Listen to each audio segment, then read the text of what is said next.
आप हैं निष्कर्ष भारत के साथ और मैं हूं आपके साथ पूजा पांडे। बांग्लादेश में विद्रोह के बाद तख्ता पलट और प्रधानमंत्री के त्याग पत्र के बाद उनके भारत में शरण लेने की खबरों के बीच आपको बांग्लादेश में रह रहे बिहारी मुसलमानों के बारे में बता रहे हैं। बांग्लादेश में हिंसा के बाद प्रधानमंत्री शेख हसीना का तख्ता पलट और उनके वहां से भागकर भारत में शरण लेने का असर भारत भी पड़ना तय माना जा रहा है। पश्चिम बंगाल विधानसभा में विपक्ष के नेता शुभेंदु अधिकारी ने आशंका जताई है कि कुछ ही दिनों में करीब 1 करोड़ हिंदू शरणार्थी पश्चिम बंगाल में अवैध तरीके से एंट्री लेने की कोशिश करेंगे। बंगाल विधानसभा के मानसून सत्र के दौरान शुभेंदु ने कहा, बांग्लादेश में हिंदुओं का नरसंहार हुआ है। रंगपुर में नगर परिषद के पार्षद हरधन नायक की हत्या कर दी गई। सिराजगंज के थाने में 13 पुलिस कर्मियों की हत्या हुई है। इनमें 9 हिंदू हैं, वहीं 9 आखली में हिंदुओं के घर जलाए जा रहे हैं। मैं पश्चिम बंगाल की मुख्यमंत्री ममता बनर्जी और राज्यपाल से यही कहूंगा कि वह तुरंत इस मामले को लेकर भारत सरकार से बात करे। भारत में 1 करोड़ हिंदू शरणार्थी के घुसपैठ की आशंका के बीच हम आपको बांग्लादेश में बसे बिहार और उत्तर प्रदेश के उन लोगों की कहानी बता रहे हैं जो आपको कीड़े मकोड़े की जिंदगी जीते हुए नजर आते हैं। 3 दिसंबर 1971 को भारत की मदद से पाकिस्तान से अलग होकर नया देश बने बांग्लादेश में आज भी करीब 1,60,000 बिहारी और उत्तर प्रदेश का परिवार बेहद निम्न तरीके से रहने को मजबूर है। साल 1947 में धर्म के नाम पर भारत से अलग होकर पाकिस्तान देश बना।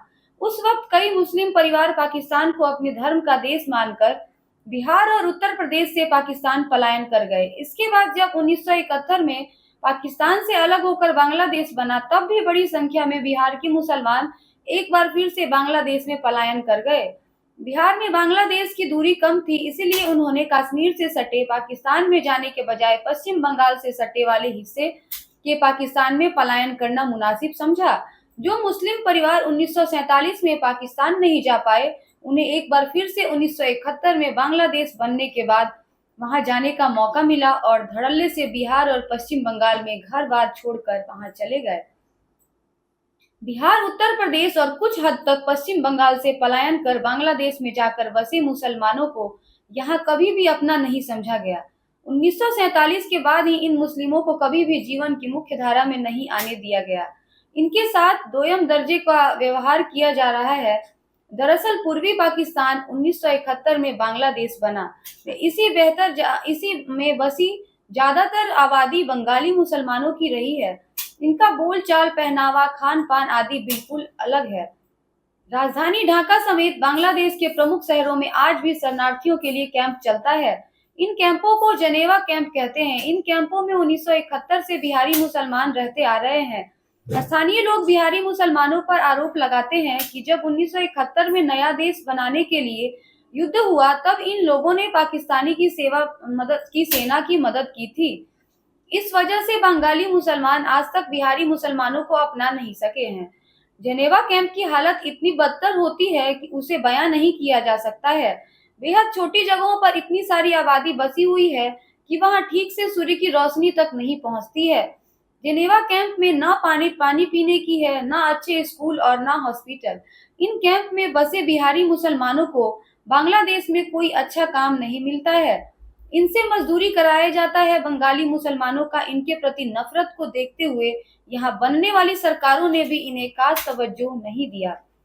प्रधानमंत्री रहते हुए शेख हसीना ने बांग्लादेश के जेनेवा कैंपों में बसे बिहारी मुसलमानों के प्रति थोड़ी नरमी दिखाई। बताया जाता है कि मार्च 2019 में उत्तरी ढाका के नए मेयर और पार्षदों के शपथ ग्रहण समारोह के दौरान तत्कालीन प्रधानमंत्री शेख हसीना ने मंच से कहा कि उनकी सरकार जेनेवा कैंप में रह रहे बिहारी मुसलमानों का जीवन स्तर उठाना चाहती है।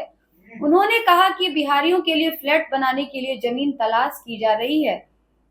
बता दें कि बांग्लादेश में यह समुदाय बड़े पैमाने पर शरणार्थियों के वंशजों से बना है, जिन्होंने विभाजन के दौरान मुस्लिम बहुल पूर्वी बंगाल में शरण मांगी थी, जो ज्यादातर बिहार, पश्चिम बंगाल के साथ साथ उपमहाद्वीप के अन्य हिस्सों से आते हैं। आज बांग्लादेश के अधिकांश बिहारी देश भर में फैले 60 से अधिक शरणार्थी शिविरों में रह रहे हैं। अब शेख हसीना का तख्ता पलट हो चुका है। अब देखते हैं कि ऐसे में बांग्लादेश के जेनेवा कैंप में बसे बिहारी मुसलमानों के परिवार का क्या होगा, यह सोचने का विषय है। ऐसे ही तमाम खबरों के साथ जुड़े रहने के लिए देखते रहिए निष्कर्ष भारत। धन्यवाद।